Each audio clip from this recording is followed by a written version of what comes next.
Assalamualaikum warahmatullahi wabarakatuh. Daawwattoota fi kabajamtoota keenya har'aa keeka waliin dalayna. Isa kanaan afaan bu'aa siin jedha. Amma qofaa sukkaaratti naqanna.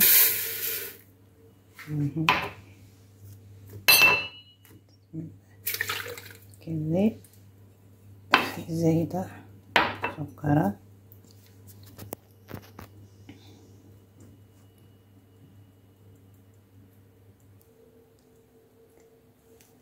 Hordoftoota fi kabajamtoota keenya akkasitti itti naqamee jiru sukkaaraa fi zayita qofa. Amma ulaagaa hafee itti geeffanna.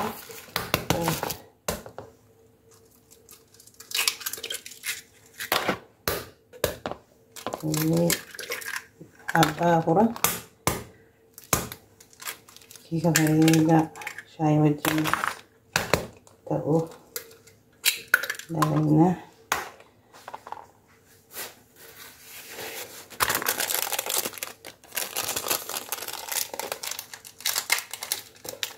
Ini hasilnya tenaga sama nanti kita boleh kita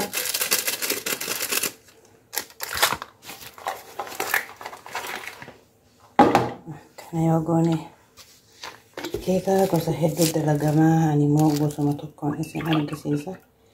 Inshaallah duraaf waan adda addaa qabannee akkasuma nu abdii qabna. Nu hordofaa isin jenna. Laban xiqqoo ilma kubbaa tokkoo fi noosa.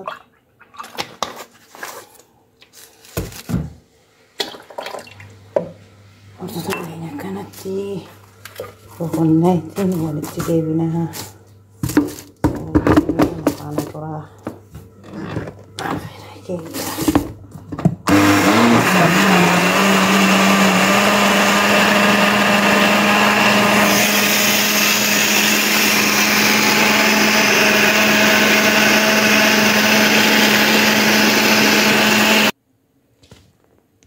Erga rukutamee ka'ee asitti saanatti naqattanii malagaa tokko baasin boodarii daqiiqitti akkanatti dabalattanii malagaa tokko gimmaashas hin ta'a.